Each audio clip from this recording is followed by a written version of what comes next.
Oh Deus, obrigado, Pai. Obrigado por esse dia, obrigado pela tua graça, pela tua misericórdia, Senhor.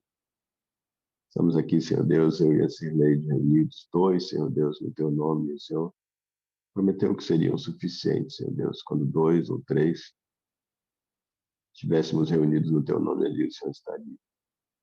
Pai, fala conosco, seja conosco, Pai, que a tua presença, Senhor Deus, acima de tudo, seja uma realidade, Pai querido, nessa manhã, nesse encontro virtual que nós estamos tendo, Pai, que o teu doce Espírito Santo, Pai, possa de fato e de verdade inundar os nossos corações, as nossas mentes, Senhor Deus, e que ao lermos a tua palavra, Senhor Deus, essas letras possam se transformar em vida, Senhor Deus, e que essa vida em nós possa produzir vida que jorre, Senhor Deus, que jorre para atingir as pessoas com as quais nós nos relacionamos, possa jorrar para gerar felicidade e verdadeira alegria em nós, Pai querido, na nossa vida, ao longo da nossa caminhada aqui nessa terra, Pai querido, no nome do Senhor Jesus. Que essa presença do Teu Espírito Santo nos dê o discernimento, Pai. E hoje, com a Tua palavra, ela possa ampliar em nós essa capacidade de discernir e de agir de acordo com o Teu discernimento, Pai. Que a Tua boa, agradável e perfeita vontade possa cada vez mais, Senhor Deus, se realizar na minha vida, na vida da Cirleide, Senhor Deus, e na vida das pessoas que eventualmente venham a assistir esse vídeo posteriormente, Pai, no nome do Senhor Jesus. Mas hoje, Pai, esteja aqui conosco e fala aqui conosco. Obrigado por essa certeza que nós temos, baseado na Tua palavra, de que o Senhor há de estar aqui e há de falar conosco. Pai, no nome do Senhor Jesus, nós agradecemos, Senhor. Hoje eu estou aqui na casa do David, em Catalão. Está esquentado.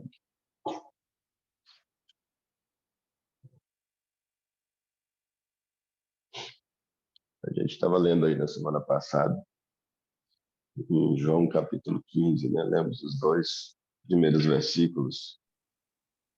A gente dá segmento. Você tem alguma outra coisa que você tenha em mente, seja para perguntar, seja para compartilhar? Não, pode dar seguimento. Não. Bom, eu vou só ler os dois versículos primeiros de novo, mas sem nos deter como a gente deteve na semana passada, e a gente na sequência para o 3. O versículo 1 diz: Eu sou a videira verdadeira e meu pai é o agricultor. Todo ramo que estando em mim não dá fruto, ele retira, e todo o que dá fruto, ele limpa, para que dê mais fruto ainda. E aí, na semana passada, a gente ficou meditando, então, aqui com 1 Coríntios 13, com Gálatas 5, pegando ali os frutos da carne em contraste com os frutos do Espírito, ou fruto do Espírito, a partir do versículo 22. Né? Eu falei que toda vez que a gente se deparar com a palavra fruto na Bíblia, Jesus, no Evangelho, a gente tem que ter em mente esses dois textos, de 1 Coríntios 13 e de Gálatas 5, 22. Né? E é o que a gente aqui vai continuar o texto falando muito a respeito justamente de fruto. Vós já estáis limpos pela palavra que eu vos tenho transmitido. Então, justamente Jesus dizendo que ele diz ali que quem dá fruto, no versículo 2, o Pai limpa para poder dar mais fruto ainda, como sendo aquela poda, né? Que se faz nas plantas para elas estarem mais saudáveis e tal. E ele então diz que essa limpeza é feita pela palavra, e palavra com P maiúsculo. Então, por mais que ao mesmo tempo seja pela Bíblia, pela leitura, pelo conteúdo também, mas é principalmente pela presença de Deus, porque justamente Jesus foi apresentado pelo apóstolo João, que está justamente escrevendo aqui essa epístola. Ele foi apresentado por João como sendo a palavra encarnada. E justamente ao colocar aqui pela palavra com P maiúsculo, essa ideia de que é o próprio Jesus em nós, e que fala conosco, mas muito mais do que apenas no cognitivo, embora passe também, ele fale na nossa mente, ele fala na nossa razão, mas para muito além, ele fala no nosso espírito. E é essa palavra falada no nosso espírito, essa presença de Deus em nós, através do Espírito Santo de Deus, é que então vai promovendo essa limpeza na gente, né? Ele vai apurando o nosso olhar para a vida, essa limpeza que ele promove para que a gente cada vez dê mais frutos, é justamente esse apurar do nosso olhar, é a sensibilização que cada vez ele vai gerando mais no nosso coração. A gente sem Deus, o ser humano caído, né, dominado pelo próprio ego, ele tem um coração insensível, ele tem um coração duro, um coração de pedra no que diz respeito ao próximo e no que diz respeito a Deus, no que diz respeito ao amor em geral. O ser humano tem, então, esse ser humano caído da vontade de Deus, nós temos esse coração de pedra, esse coração insensível. Nós temos um olhar para a vida que é um olhar deturpado, é um olhar equivocado, é um olhar enviesado, é um olhar que só consegue enxergar as coisas, as relações, as oportunidades, sempre a partir do próprio umbigo. O que eu vou ganhar com isso aqui? O que eu posso ganhar com isso aqui? O que eu posso tirar de proveito nisso aqui? É sempre o próprio umbigo falando. O que é melhor para mim nessa situação? Mas na medida em que, então, nosso olhar vai sendo limpo pela palavra de Deus, o nosso coração vai sendo limpo e, portanto, sensibilizado, ele vai cada vez mais ficando mais parecido com Jesus, com o olhar de Jesus, com o coração de Jesus. Ele vai cada vez ficando mais apurado para o amor. E a gente é cada vez mais capaz de olhar as pessoas, de olhar as circunstâncias, com esse olhar de amor. Um olhar que cada vez mais vai ficando parecido com o olhar de Jesus. Então, já vós estáis limpos pela palavra que eu vos tenho transmitido.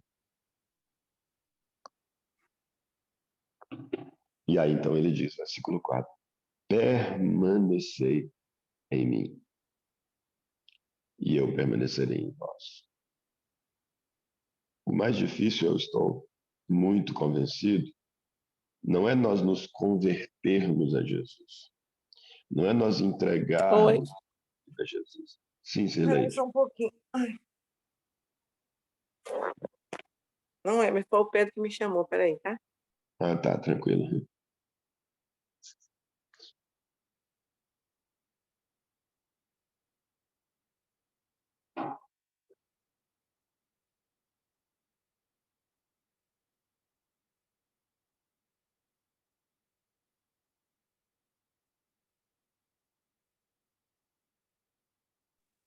Não é, mas pode continuar.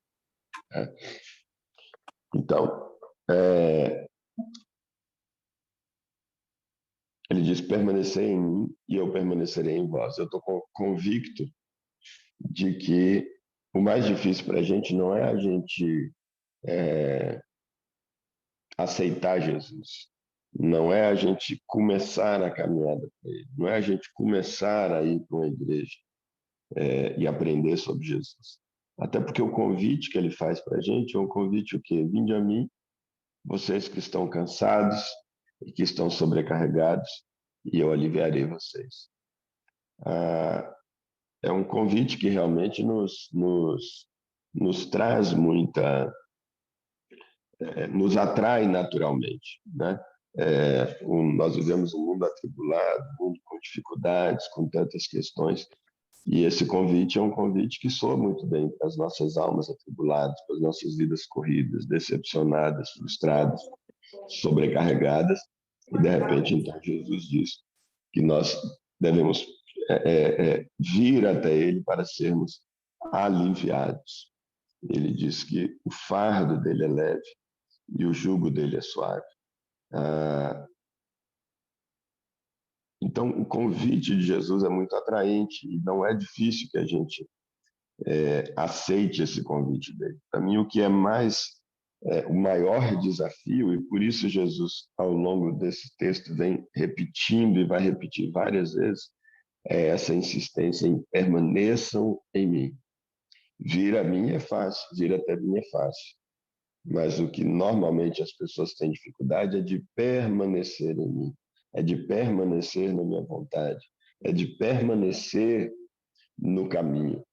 Por quê? Porque o caminho cada vez mais, o caminho que é Jesus, por isso permanecer em mim é permanecer no caminho, é um caminho que, por mais que nos aceita como nós somos quando chegamos, como nós estamos quando nós chegamos, mas justamente pelo amor a nós, ele não permite que a gente continue com aquele monte de coisa errada, com aquele monte de equívoco.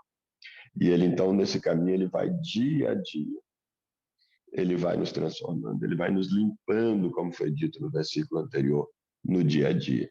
E às vezes esse limpar incomoda, machuca, dói. Por quê? Porque literalmente ele está arrancando na carne, ele está cortando na carne aquilo que está fazendo mal para a gente, aquilo que está matando a gente, aquilo que está inviabilizando as relações, aquilo que está inviabilizando que o amor prevaleça e que de fato aconteça.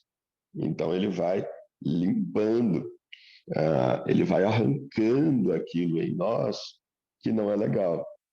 Agora, isso em nós que não é legal, que ele vai arrancando, são coisas que a gente gosta, são coisas que nos dão prazer, que nos dão alegria, que nos dão a, a, a, uma felicidade, num certo sentido do termo. E, e aí muitas pessoas, então, vão abandonando esse caminho, vão deixando o caminho, na medida em que a palavra vai promovendo novas mudanças, novas limpezas no dia a dia. Isso que é como aquela parábola, né, que Jesus conta do semeador e que saiu para semear e que uma parte da semente caiu numa terra boa, numa terra à beira da estrada, aliás, e aí, como não tinha proteção nenhuma, facilmente o passarinho veio e levou.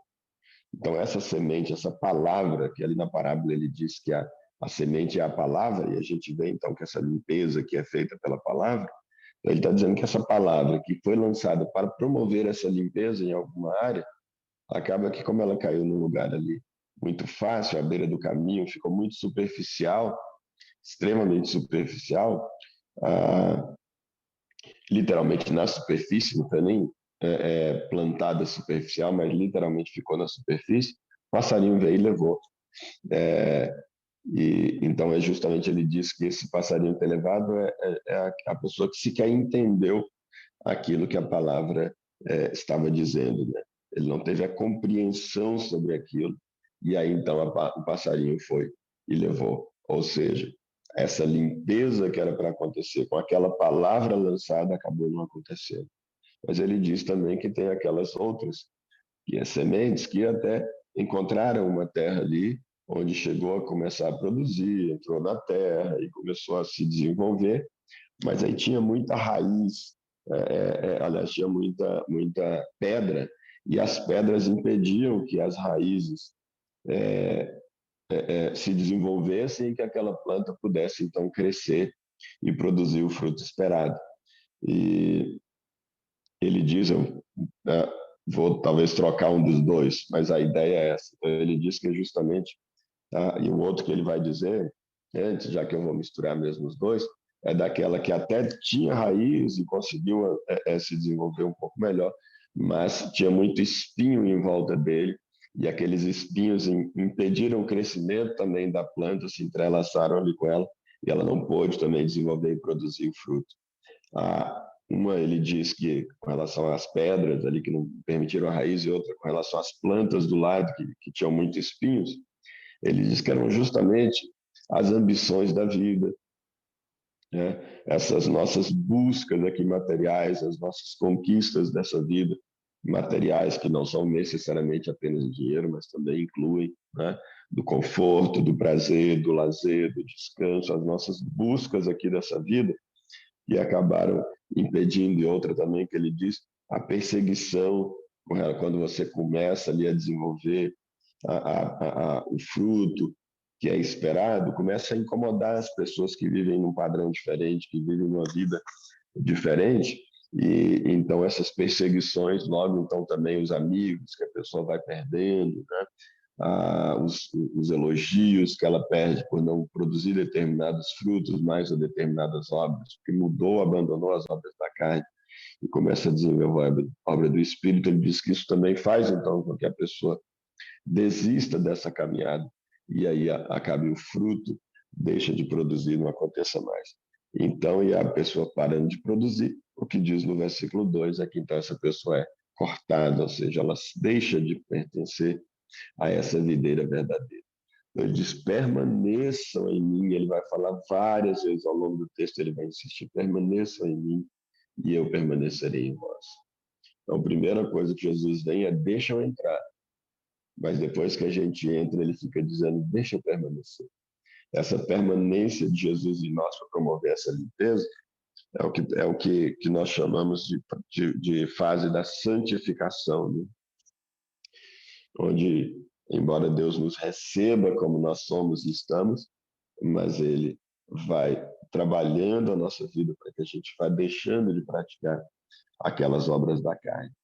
Essa permanência de Jesus em nós é aquilo que todos os dias nós devemos pedir ali na oração do Pai Nosso que Jesus nos ensinou, naquela parte em que a gente diz o pão nosso de cada dia nos dai hoje. O que Jesus está ensinando é justamente que a gente deve orar por essa permanência, é dizer, permaneça em mim hoje, não me abandone. Só que o que Jesus já de cara ele diz, olha, eu nunca vou abandonar você. A única chance que tem de eu não permanecer em você, de você não ter o pão nosso de cada dia, é se você, o Emer, não permanecer em mim. É você quem não pode abandonar, e se você não me abandonar, eu de fato vou permanecer também em você. Eu não vou permanecer em você quando a minha presença, com os meus valores, com o propósito e as boas, agradáveis e perfeitas vontades que eu tenho para você, te forem incômodas, na ponta de você não mais querer que eu compartilhe elas com você. Aí, nesse momento, eu vou respeitar a sua posição, eu vou respeitar o seu livre-arbítrio. E aí eu vou, então, deixar de permanecer em você. Mas enquanto você permitir que a minha palavra limpe você, que eu, que sou a palavra encarnada, e agora a palavra que habita em você através do Espírito Santo, enquanto você permitir que eu esteja te limpando nas mais variadas áreas, e nas mesmas áreas, cada vez mais, nas mesmas áreas, com mais profundidade, eu vou permanecer em você. Nenhum ramo pode produzir fruto por si mesmo, se não estiver ligado à videira, que é justamente ele, como ele disse no versículo 1, eu sou a videira verdadeira. Ele diz, ninguém pode produzir fruto se não estiver ligado. Por isso, na oração do Pai Nosso, eu preciso dizer, Pai Nosso que está nos céus, ele diz, o pão nosso de cada dia nos dai hoje. E ele lá, numa das vezes em que as pessoas o procuravam, querendo pão, querendo a multiplicação do pão novamente, que ele já tinha realizado por 2 vezes, Jesus então chama a atenção deles dizendo, vocês só vêm até mim por causa do pão. Vocês não devem fazer isso por causa do pão que perece. Vocês devem vir até mim pelo pão que não perece. E ele diz, eu sou o pão da vida, que é dado para vocês. Então, se o próprio Jesus diz que nós não devemos, dia a dia, vir até ele pelo pão que perece, então, quando ele nos ensina a orar o pão nosso de cada dia nos dai hoje, ele está, se não exclusivamente, pelo menos muito mais, nos ensinando a orar por esse pão que não perece, que é essa presença aqui, é essa permanência nessa ligação aqui com a videira verdadeira que é Jesus. Vós, igualmente, não podeis dar fruto por vós mesmos, se não permanecerdes unidos a mim. Estou lembrando, como eu falei, toda vez que a gente for estiver lendo e falar em fruto, a gente tem que justamente buscar esses dois textos, né? Gálatas 5:22 e 1 Coríntios 13. Então, quando ele está falando que nós não podemos, ele diz aqui, vocês não podem dar fruto por vós mesmos se não permanecerem em mim. Que fruto é esse que ele está falando? É esse aqui do versículo 22 do capítulo 5. Amor, alegria, paz, paciência, benignidade, bondade, fidelidade, mansidão, domínio próprio e coisas nessa linha. Diz esse tipo de virtude, esse tipo de ação, esse tipo de atitude que é fruto do Espírito, vocês não podem produzir se o Espírito não estiver em vocês. Esse mesmo Espírito, Jesus está dizendo que habita em mim, mas que quando eu for, eu vou poder mandar ele para habitar em vocês. E também de 1 Coríntios 13, né?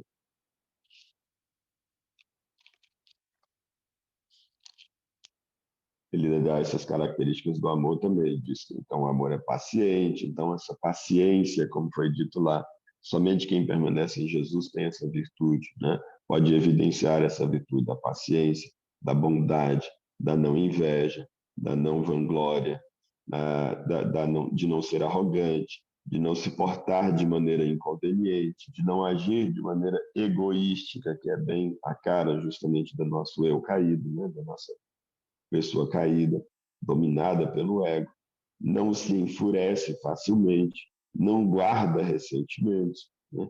Não se alegra com a injustiça, pois a felicidade está na verdade. Tudo sofre. Então, quem está em Cristo permanece nessa videira, tudo sofre, tudo crê, tudo espera, tudo suporta.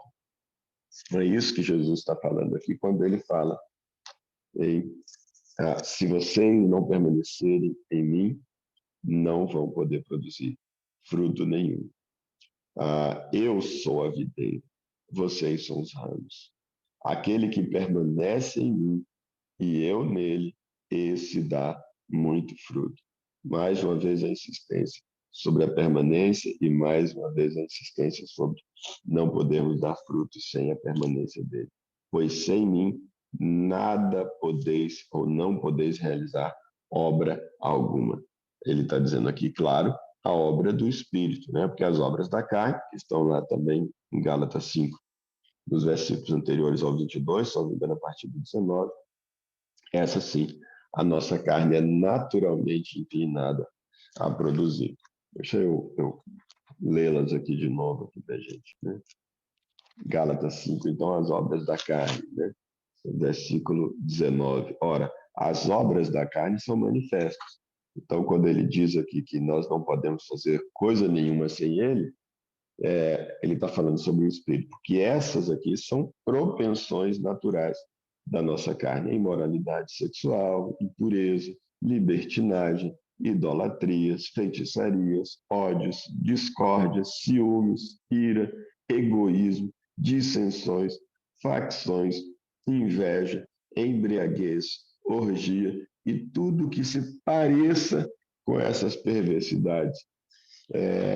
São, então, coisas que a gente não precisa de Deus para praticar. A gente não precisa da palavra em nós, de Jesus em nós, do Espírito Santo em nós, para a gente praticar, porque essas a nossa carne pratica naturalmente.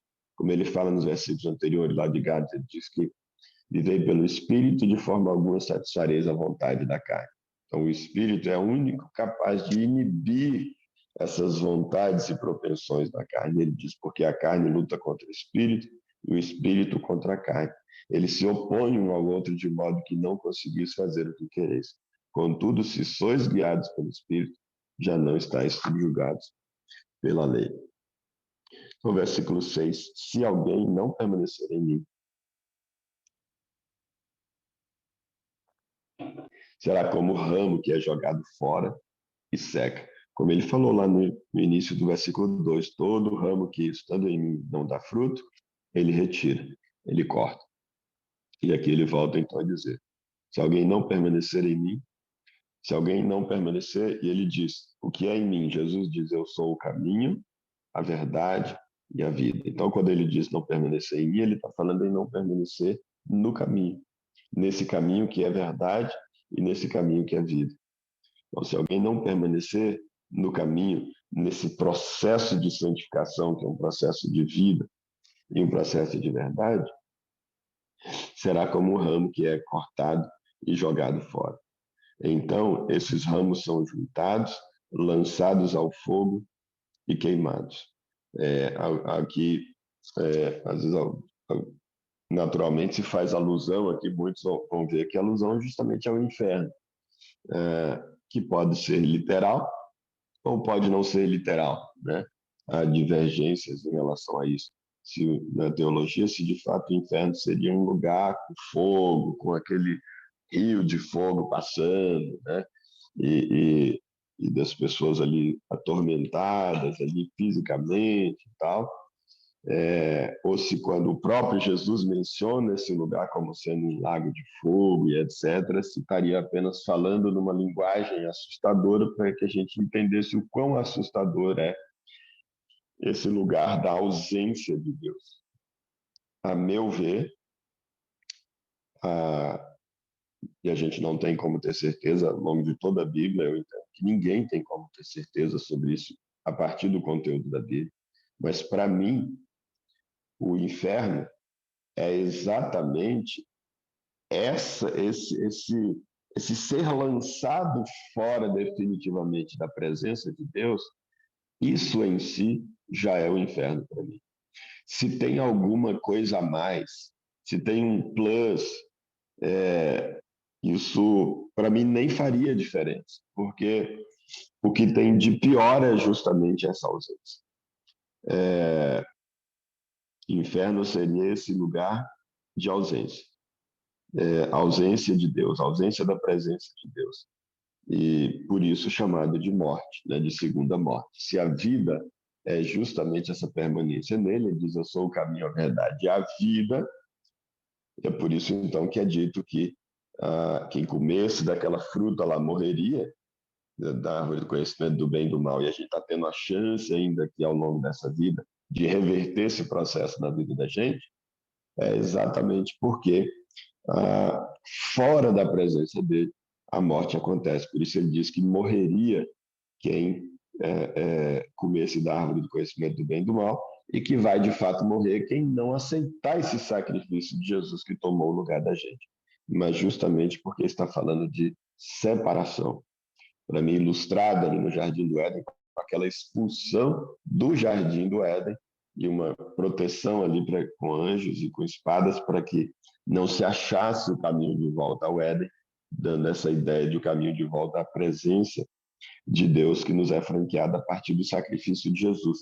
Mas então, essa ausência de Deus, que a gente não tem ideia do que é essa ausência absoluta de Deus, ela tem uma insuportabilidade infinitamente maior do que qualquer fogo consumidor, do que qualquer chicotada que se poderia levar no inferno, de qualquer bichos comendo a carne da gente, como tem textos do próprio Jesus que falam, né?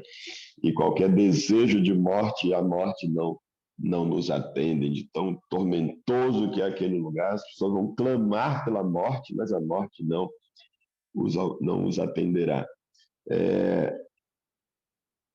A ausência de Deus, que foi o que Jesus experimentou por nós, esse é o verdadeiro sacrifício, esse que para mim de fato é o inferno, não negando a possibilidade de qualquer outro desdobramento dele, mas que para mim esse seria realmente o principal e suficientemente apavorante para que eu realmente não queira esse lugar, ou seja, esse não lugar.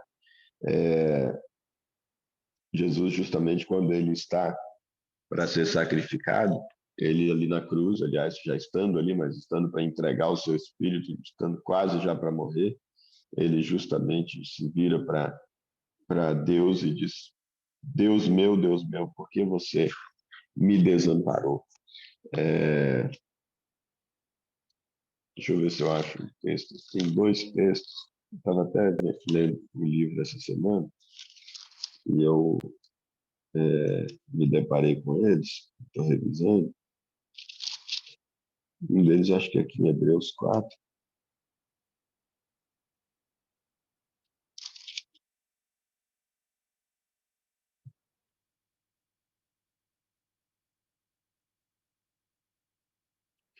Tem aqui em Hebreus e também tem um salmo que vai justamente falar desse momento de Jesus, no momento do sacrifício de Jesus, que a gente tem como sendo esse momento da cruz, né? Que o sacrifício de Jesus foi esse momento, há 2000 anos atrás, onde fisicamente ele entregou para morrer no lugar da gente. Eu entendo, à luz das Escrituras, a minha interpretação que eu faço, aquele sacrifício de Jesus há 2000 anos atrás, não foi esse o sacrifício substitutivo de Jesus, mas esse ainda fazia parte da maquete, do desenho, da figura, da ilustração. A crucificação de Jesus seria também a ilustração de um sacrifício muito maior. Seria ainda na maquete a ilustração de um sacrifício infinitamente maior, que aconteceu num outro plano. Como Paulo diz que a lei e os profetas são, o Velho Testamento, são sombra das coisas que haveriam de vir. Então, por mais que ele diz que haveriam de vir, eu penso muito nisso como sendo algo não necessariamente do futuro haveriam de vir, mas de algo que está fora do tempo e do espaço, de questões espirituais, né? De questões que estão para além de questões eternas, que estão, portanto, fora do tempo e do espaço. E, primeiro, por que eu tenho essa convicção? Não estou fugindo aqui do texto, não, a gente está nesse aqui, desses que vão ser cortados e lançados no fogo e queimados. Porque a palavra de Deus, em 3 textos diferentes, ela vai dizer o quê? Que o Cordeiro de Deus foi imolado, ou seja, foi morto, foi sacrificado antes da fundação do mundo. O Cordeiro de Deus é Jesus. E o sacrifício, então, os textos estão dizendo que esses sacrifícios aconteceram antes desse primeiro haja aqui que a gente tem no livro de Gênesis, antes de toda a história aqui da humanidade, da história do planeta Terra, antes, aqui está, no princípio, Deus criou os céus e a terra. Então é antes desse princípio onde Deus criou, porque é antes da fundação do mundo. A fundação do mundo está aqui no versículo 1, quando Deus cria os céus e a terra. Então, antes disso, Jesus foi sacrificado. Justamente porque se Jesus não fosse sacrificado, o ser humano não poderia ter recebido o livre-arbítrio. Porque em recebendo o livre-arbítrio e tendo pecado, ele teria sido definitiva, completa e imediatamente triturado.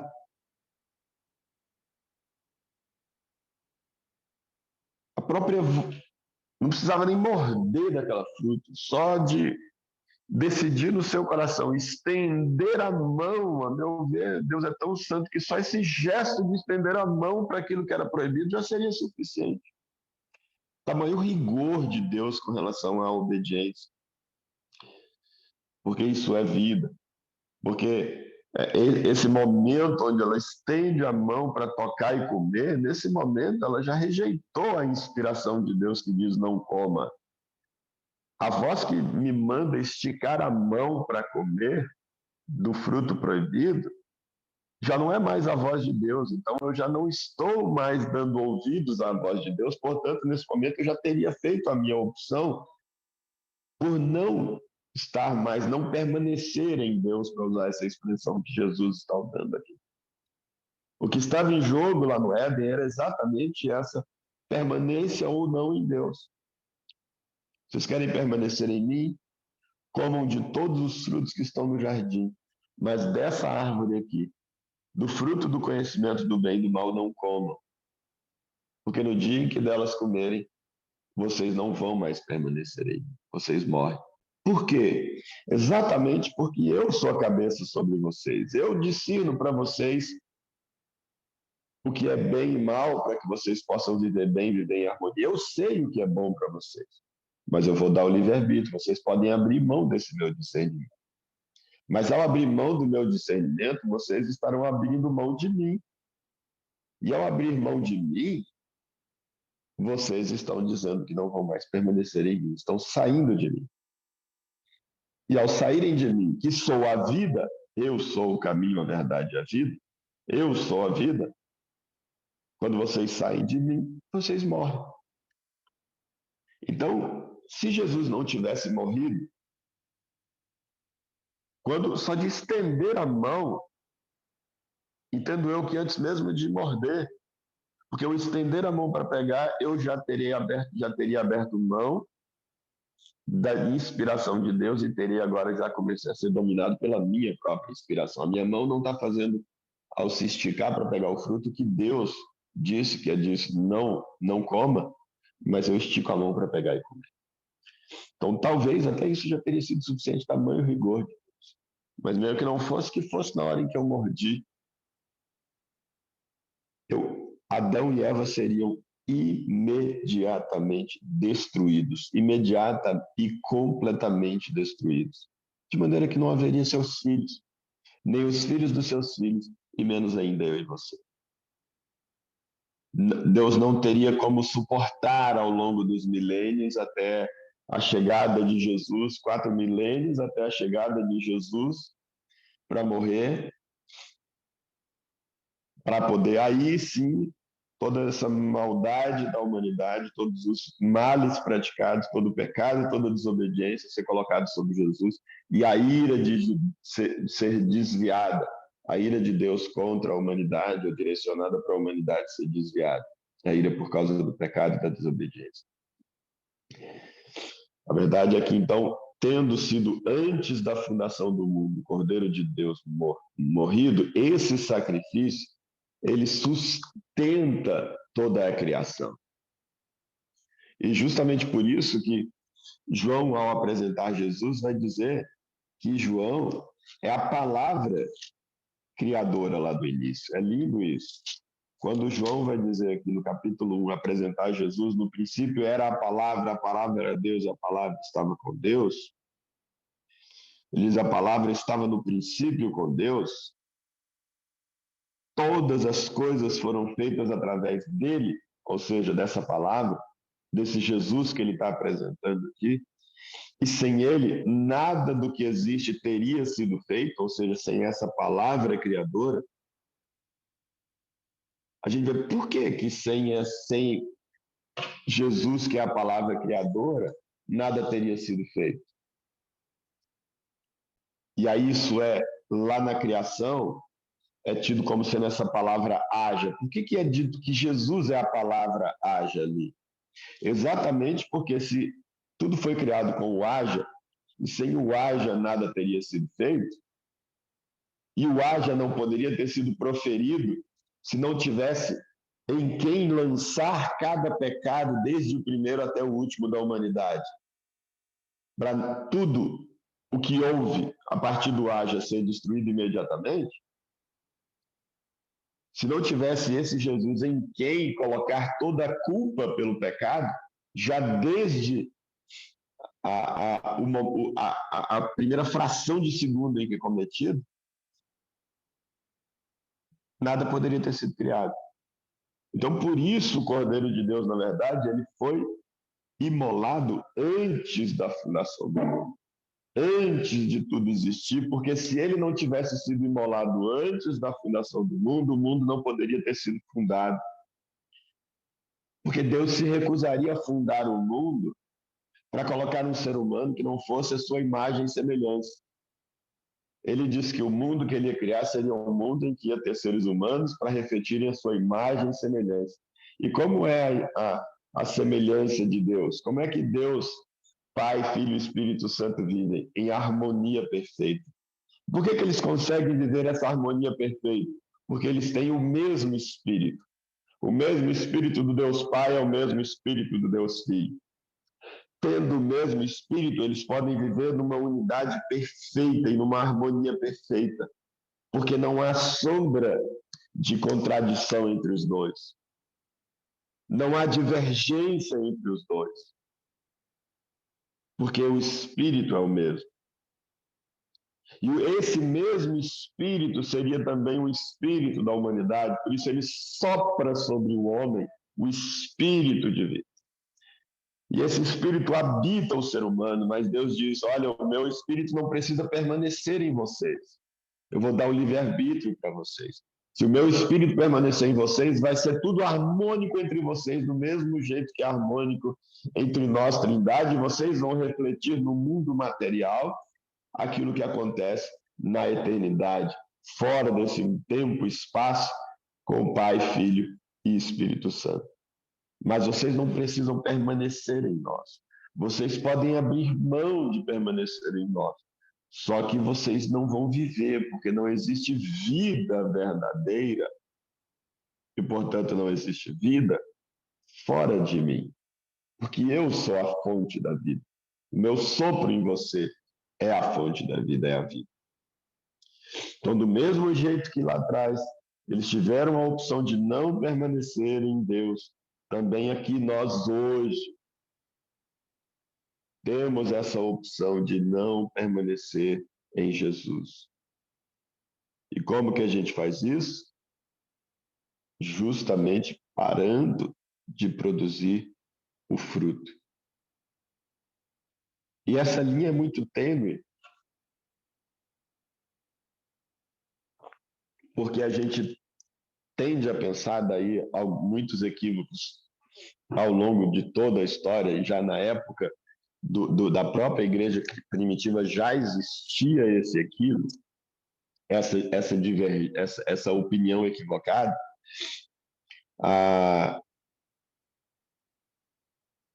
Passa-se a impressão, então, de que é o fruto, é o fato de eu fazer o que é certo, vamos usar a palavra fruto nesse sentido, embora está para muito além de fazer o que é certo, o que é errado, porque fruto é fazer aquilo que o Espírito, né, que Deus manda fazer, que a presença de Deus em mim me induz a fazer, me discerne fazer e me dá capacidade para fazer, independente dos nossos conceitos de certo, errado, bom e mal. Então, a gente tende a olhar primeiro fruto a partir do nosso olhar do que é bom e ruim. E aí já começa o primeiro equívoco. E segundo, que o fruto, ou então as obras, são o que me garantem a salvação. São o que me garante a permanência em Deus. São o que me garante o céu. São o que me livra do inferno. Justamente porque é uma das maneiras que você, lendo superficialmente ou isoladamente esses textos, é a percepção que a gente tem. E tem religiões que são justamente por isso absolutamente voltadas para a caridade. Em que todo esse processo de limpeza da pessoa, de melhora, entre aspas, da pessoa, de evolução, entre aspas, da pessoa, vai acontecer quanto mais obras ela pratica, quanto mais coisas boas ela faz, quanto mais caridade ela promove.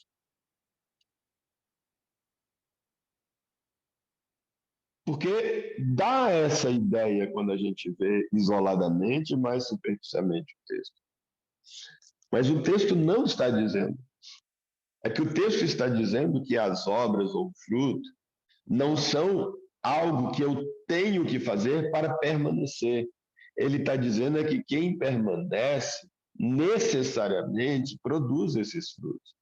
Porque esse fruto é consequência natural de quem permanece. Justamente porque ao permanecer, acontece o que o versículo 3 está dizendo que faz, que é essa limpeza pela palavra. O final do versículo 2 diz, e aqui diz, Essa limpeza pela palavra, como nós vimos no início, ela limpa o meu olhar, ela limpa o meu coração, torna o meu coração mais sensível, cada vez mais sensível para o próximo.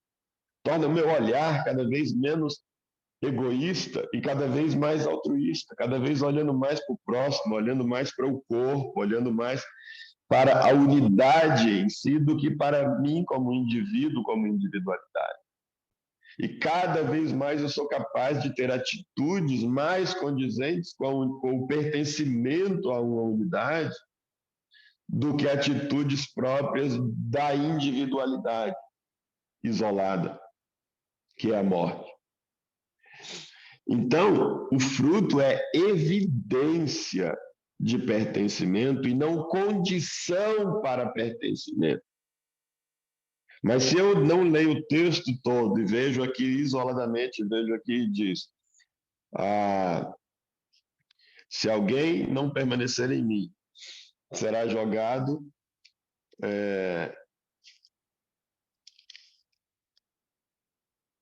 o versículo mesmo aqui, o final do 2, que diz, né? Quem não dá fruto, ele retira, ele limpa, para que... o início do 2, desculpa. Todo ramo que estando em mim não dá fruto, ele retira ou ele corta. Se eu leio esse texto isolado, que é cortado aqui, porque não deu fruto, eu vou entender que as obras é que me garantem a salvação.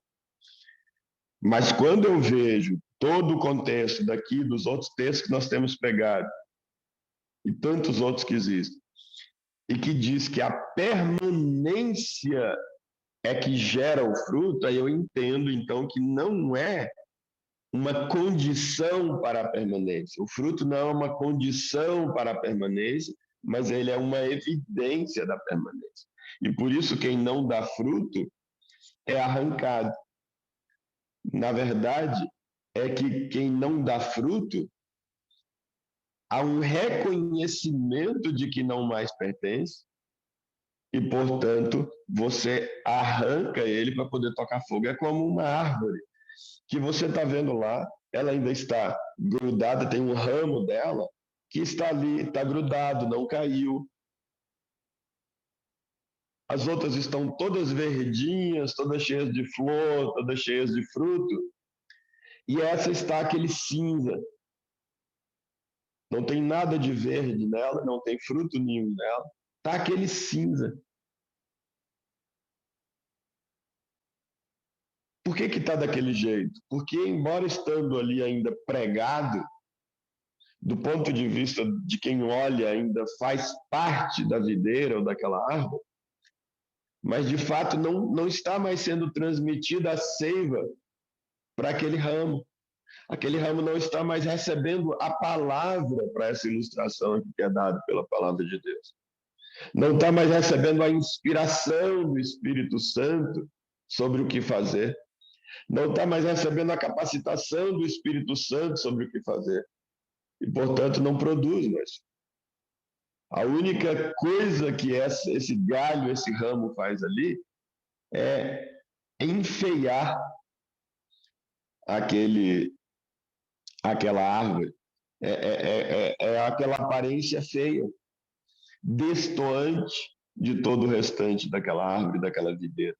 Então, quando você arranca, você não está cometendo algo ruim contra aquilo, você só está reconhecendo que aquilo que você está tirando já não está mais.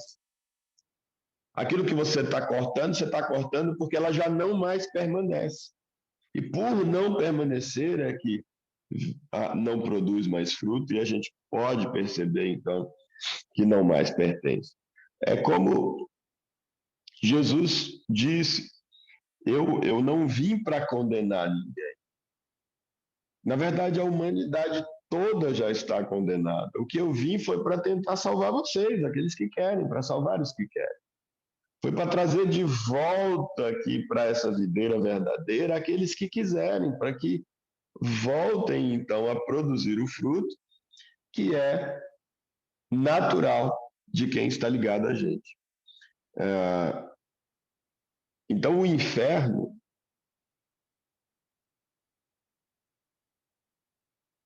É exatamente esse lugar, na minha concepção, embora podendo ter ainda desdobramentos, mas isso para mim já é inferno suficiente, é o dessa ausência.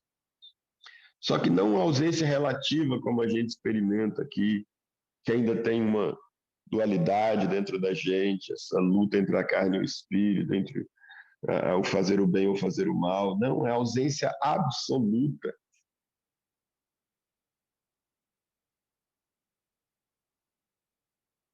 Que, além de não ter mais essa capacidade para fazer o bem, inspiração para fazer o bem, uma das coisas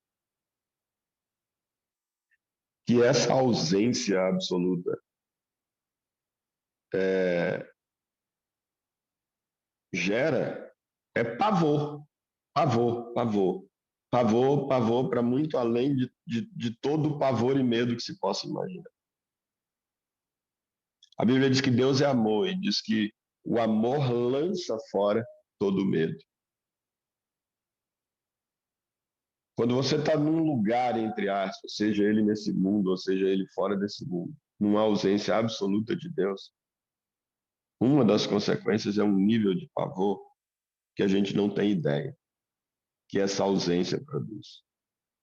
E que não precisaria para esse pavor acontecer de eu estar vendo um capetinha com um chicote, com um tridente na mão e fazendo cara feia para mim, para eu ficar atormentado com aquela imagem que eu estivesse tendo. Eu não precisaria de um lago de fogo passando e aquele calor e aquela coisa para dizer, eu vou ser jogado ali dentro, o capetinha vai me jogar ali dentro. Eu não preciso dessas imagens e não estou dizendo que elas não vão acontecer literalmente como a descrição, mas elas podem ser muito mais só para ilustrar na linguagem que eu entendo um pavor que a minha existência vai experimentar pela simples e mera ausência de Deus. E que essa graça e misericórdia pode muito bem ter falado, desenhado, como desenhou tanta coisa na Bíblia, essas figuras, desenhado o inferno numa linguagem que eu entenda para de fato eu poder me ajudar nas decisões corretas que eu tenho que tomar. Eu já experimentei recentemente, vocês acompanharam isso, uma fagulha desse pavor, desse pânico, e que a minha sensação era de uma ausência de Deus. E eu disse uma vez para Carol, eu falei, eu ia dizendo que a sensação minha era como se eu estivesse no inferno, e a gente estava numa mesa comendo, não tinha nada no restaurante, no café, lugar bonito, pessoas bonitas, não tinha nada visualmente aqui me apavorando, nada para me gerar medo aqui. Mas então eu disse para ela que o que eu estava sentindo aqui, eu já ia dizer para ela que era como se eu estivesse no inferno. Mas eu recuei e disse: a sensação que eu tenho é como se eu estivesse na porta do inferno. Bem na porta, assim, mas ainda nem tivesse colocado o pé lá dentro. Daquele nívelzinho de nada, de ausência de Deus que eu experimentei, um nível que Deus permitiu acontecer, assustador, assustador, um buraco que não tem fundo.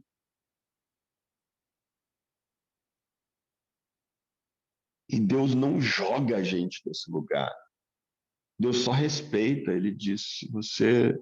Tanto que ele insiste aqui, permaneça em mim, permaneça em mim, permaneça em mim, permaneça em mim. O capítulo todo com essa insistência. Nós lemos alguns versículos só.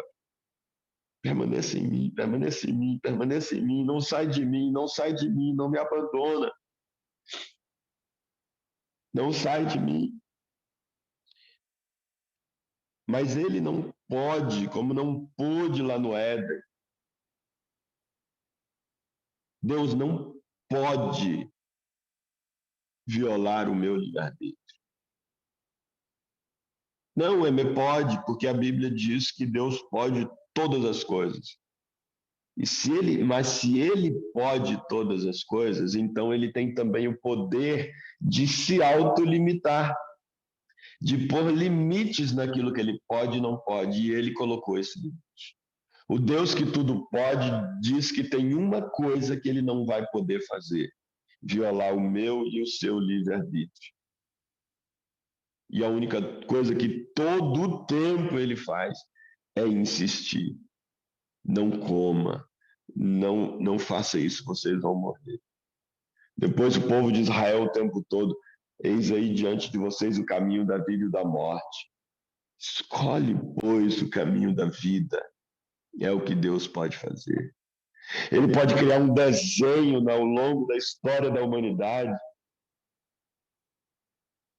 com custo muito alto para pessoas, inclusive, mortas, povos tomados como inimigos de Deus, embora igualmente filhos dele, para serem destruídos por aqueles que seriam os filhos de Deus, para poder promover esse desenho para a gente, dessa linguagem que a gente entende de seres humanos caídos, para ver se pelo menos com base no egoísmo, nesse desejo de se dar bem, a gente faz a opção por ele, depois de entender isso. Aí, claro, depois que começa a andar com ele, a gente perceber que o que ele tem para a gente está para muito além dessas questões materiais e não necessariamente nem as inclui. Mas sempre para falar numa linguagem que a gente entende.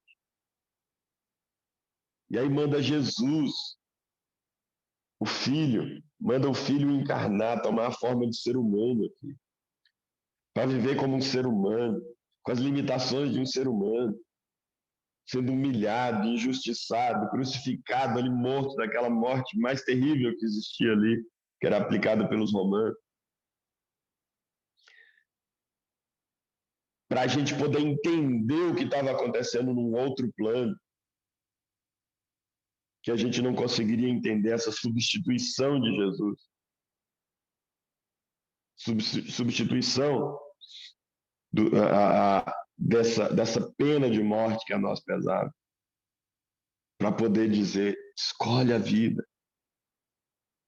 Para essa carne, essa palavra que a gente não entendia, não tinha acesso, virar gente, virar carne e osso para vir falar com a gente. Tantos profetas enviados, tantos deles mortos, para insistir: gente, permaneça, volta, permaneça, volta, permaneça, volta. Mas eu não posso violar o seu livre-arbítrio. Eu só posso criar todo o necessário para você voltar e permanecer. E insistir com você até o limite. Mas eu não posso violar o livre-arbítrio que eu dei para você. Porque eu estaria transformando vocês num boneco. Já não seria vida. Então, esse sacrifício verdadeiro de Jesus aqui, que a gente começou falando, quando Jesus, Cordeiro de Deus, antes da fundação do mundo, ele morreu por a gente, ele foi imolado. Esse sacrifício, na verdade, é exatamente Jesus ter experimentado esse corte da presença de Deus. A gente não tem ideia do que é isso. Mas a Bíblia diz que ele aconteceu. A gente não tem ideia do que foi que Jesus experimentou.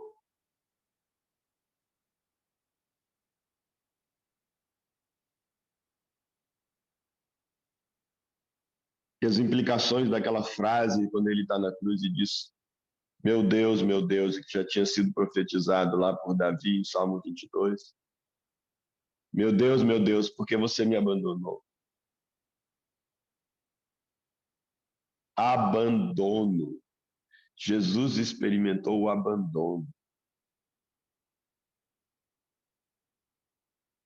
Essa fala, ainda que na figura, é justamente ali uma retratação dentro do nível que é possível, que comporta um corpo humano em que Jesus estava, Mas ali ele estava falando desse lugar de ausência que ele já estava experimentando. Que eu não sei quando começou, se foi exatamente naquele momento ou quanto antes. Mas fato é, nesse momento, Jesus já não está mais na presença de Deus. Ele está abandonado por Deus. Ele foi cortado por Deus. Porque o meu e o seu pecado estavam sobre ele. Ali ele está ilustrando o que aconteceu antes da fundação do mundo. E o que aconteceu antes ou fora. Porque quando a Bíblia fala antes, ela está falando uma linguagem que eu e você entendemos, que é tempo e espaço. A nossa razão não concebe nada fora desse parâmetro tempo, cronologia e espaço, que está ligado com o tempo. Então, quando alguém vai narrar e dizer que o Cordeiro de Deus foi morto antes da fundação do mundo, ora, o antes da fundação do mundo está falando de algo antes do tempo existir. Se é antes do tempo existir, não pode estar falando de tempo, porque antes do tempo não tem tempo. O que existe é algo fora do tempo ou dentro do tempo. Então, o que aconteceu é que o sacrifício de Jesus aconteceu fora do tempo e do espaço, fora de tudo que foi criado, inclusive do tempo. O sacrifício de Jesus abraça o tempo e o espaço, envolve tudo que é criado, inclusive tempo e espaço. Foi nesse outro plano que o sacrifício verdadeiro aconteceu. E é nesse outro plano é que Jesus experimentou algo que a gente não tem ideia, justamente porque a nossa mente não alcança, que foi a separação de Deus. Isso que é chamado de inferno. Jesus experimentou. E a Bíblia justamente vai dizer que ele, estando no inferno, ele clamou. Eu preciso achar esses dois textos aqui, eu sou muito ruim de decorar, mas eles são tão importantes que eu vou achá-los aqui. Um pouquinho só de paciência aí comigo, por favor.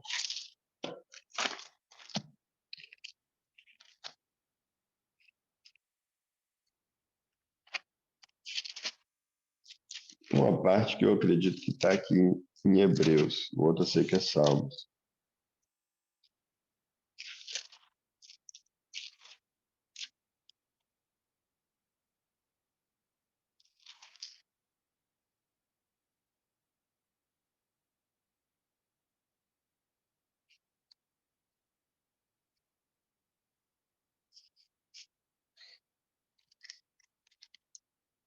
E o capítulo 9 vai falar bem sobre essa questão de Hebreus, né? Sobre sacrifício, sobre essa substituição. Passando o olho aqui, não é exatamente o texto que eu estou pensando.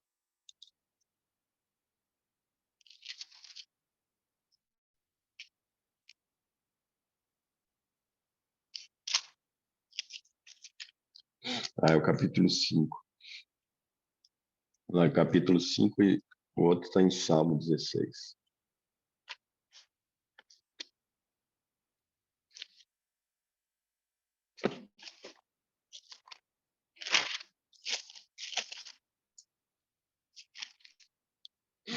Aqui é Salmo 22, versículo 1. 700 anos antes de Jesus ser sacrificado no tempo e no espaço, que, como eu digo para mim, faz parte ainda da figura, da maquete, da sombra que Paulo diz, a lei está se concretizando em Jesus e, portanto, ainda faz parte ainda da ilustração do que está acontecendo no outro plano, Ele justamente diz aqui, meu Deus, por que me desamparaste? Versículo 22, capítulo 22 de Salmo, o Salmo todo 22 você vai ler, e você vê como Davi está tendo todas as percepções que Jesus teve na cruz 700 anos depois, um pouco mais de 700 anos depois. As coisas que aconteceram, de venderem as roupas dele, de furarem o lado dele, furarem as mãos e os pés dele, E ele começa justamente dizendo: meu Deus, por que me desamparaste ou por que me abandonaste? E essa exatamente é a fala de Jesus lá na cruz, no momento em que ele está externando para a gente a percepção desse abandono.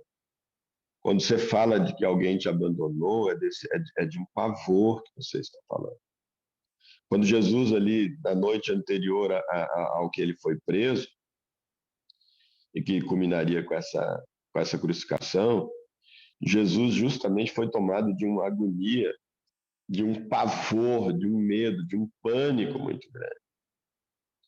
Justamente porque ele já vislumbrava ali a separação que ia acontecer. Ele já é tomado antecipado de um pânico, um medo para além, não no sentido do medo que não tem sentido, mas pânico no sentido de um medo para além do que seria o natural de se ter, aquele ordinário que a gente pode ter, a ponto justamente de ter experimentado aquele fenômeno de sair sangue pelos os seus poros do seu corpo, saíram sangue, justamente tamanha agonia que ele estava experimentando. E essa agonia não era, ao contrário do que muitas vezes a gente pensa, essa agonia de Jesus não era medo dos cravos. Tinha o medo dos cravos? Claro que tinha. Era um ser humano ali, tinha um corpo, ele estava com um corpo que ia doer, é natural você ter medo da dor. Mas ela tinha um limite, esse medo da dor.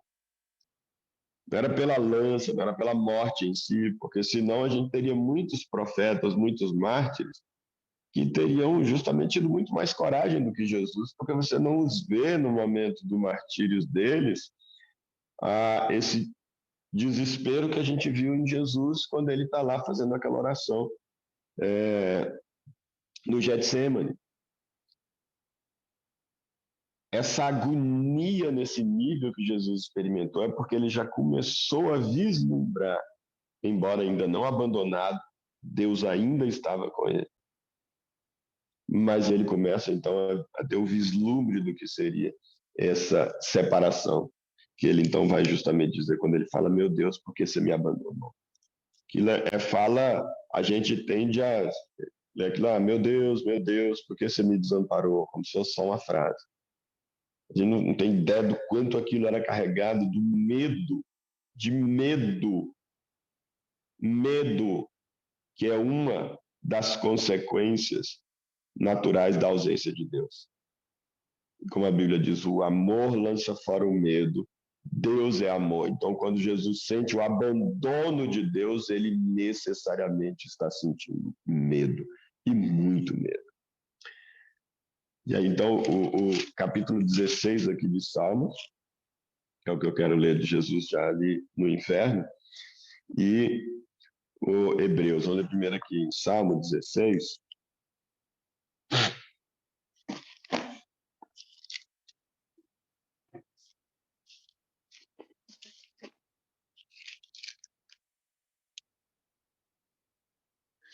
e justamente Davi então falando: essa é a razão da alegria que trago no coração e no íntimo. Davi, como disse, mais de 700 anos já tendo esse vislumbre ali, como ele era segundo o coração de Deus, do que Jesus experimentaria.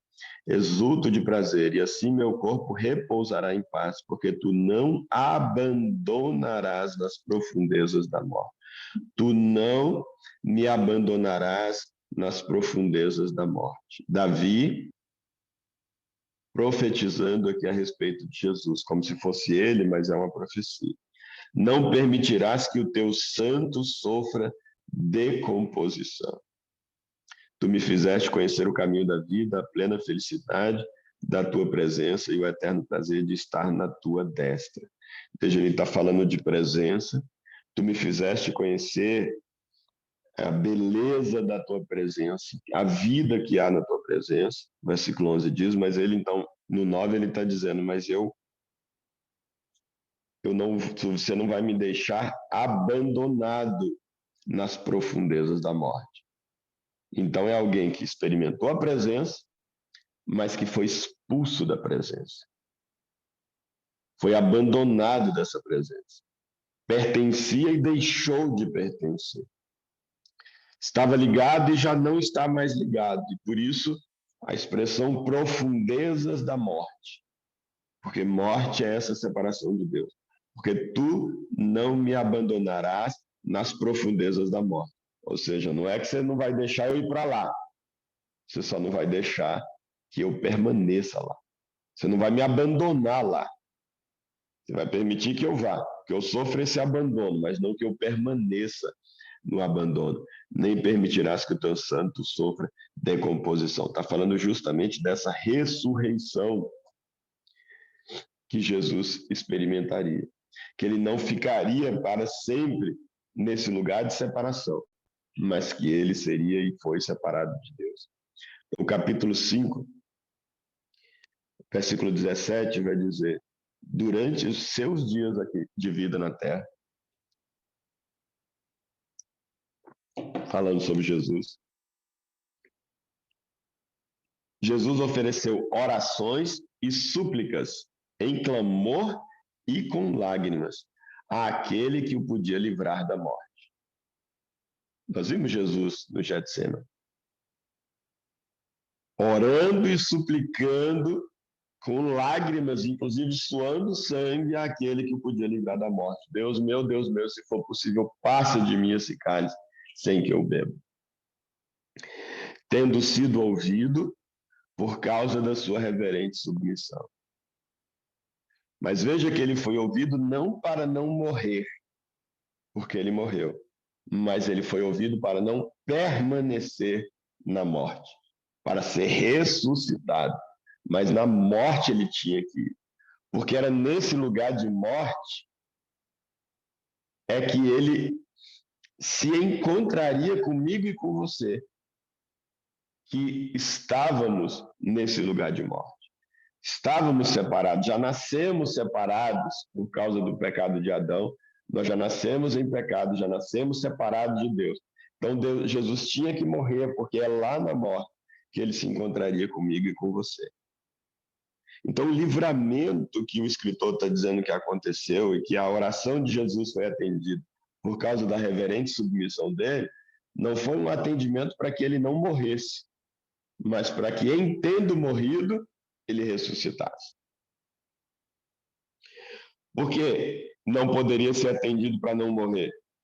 Porque o meu pecado e o seu foi colocado sobre ele, ele permitiu. E a consequência do pecado é a morte. Mas por que ele podia ser ressuscitado? Porque diferente de mim e você, que para o inferno fomos jogados e lançados, para a morte, para a separação fomos lançados, por causa de fato pecamos, tanto o pecado herdado de Adão quanto aqueles por nós mesmos cometidos, Jesus foi lançado para lá sem nunca ter pecado. Então ele é lançado por causa do meu e o seu demérito, da nossa culpa. Mas ele é ressuscitado por causa dos seus próprios méritos, da sua santidade, da sua obediência. E por isso, ao ser ressuscitado, ele pode tirar da morte todos aqueles que se tornaram um com ele, que permanecem nele. Daí a gente ressuscita juntamente com ele, não tendo méritos em nós mesmos para essa ressurreição e méritos para a vida.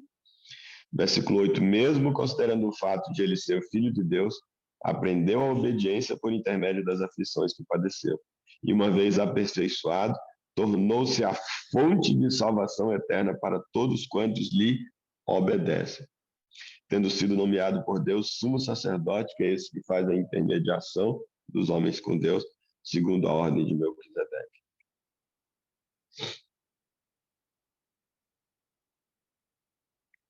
Então ele faz esse clamor com lágrimas, estando lá no inferno. Vai ter um outro texto que vai falar também que Jesus foi e pregou para aqueles que estavam em algemas. Ele fala que ele foi ao Sheol, que é a palavra que define morte, traduzida por morte e por inferno.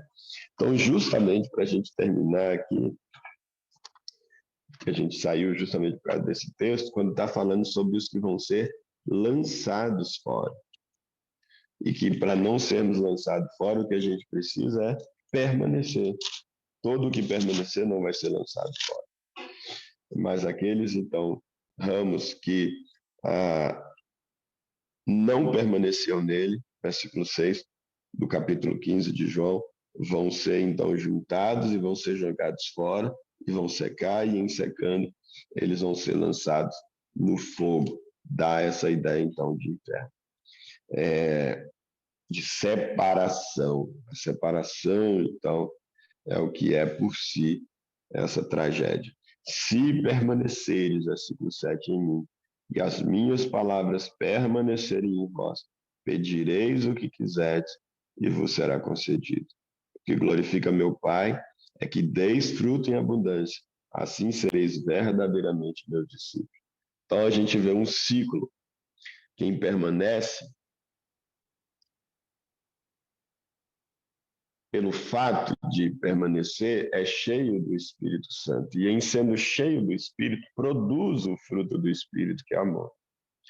E justamente porque produziu o fruto, ou seja, acenou positivamente a inspiração e capacitação de Deus com relação a uma determinada atitude, dizendo não para a obra da carne que estava querendo ser praticada naquele mesmo contexto, eu produzi um fruto do Espírito e não uma obra da carne, o Espírito, então, por causa disso, eu vou permanecer. Porque eu acenei positivamente, eu estou dizendo que quero continuar no processo, que eu quero continuar sendo limpo, eu quero continuar no processo de santificação, que eu quero continuar no caminho. Como eu acenei positivamente e eu fui fiel no pouco, Deus me dá o muito. Então ele vai dizer, beleza, Wemi, agora tem uma outra área aqui na sua vida que também a gente tem que trabalhar. Olha, tá vendo aqui que a sua propensão é para fazer assim? Então, mas o meu espírito em você diz que tem que fazer assado, Wemi. E se você quiser fazer, o meu espírito te capacita a fazer, para você dizer não a essa propensão da carne de fazer assim. Aí eu vou lá e faço assado, do jeito que o espírito me inspirou a fazer naquela nova área e me capacitou a fazer. E aquilo gera um prazer por ter atendido e ter sido vitorioso naquela área. E aí o espírito então vai dizer, legal, você foi fiel no pouco, eu vou te colocar sobre o muito. Eu vou dar mais para você.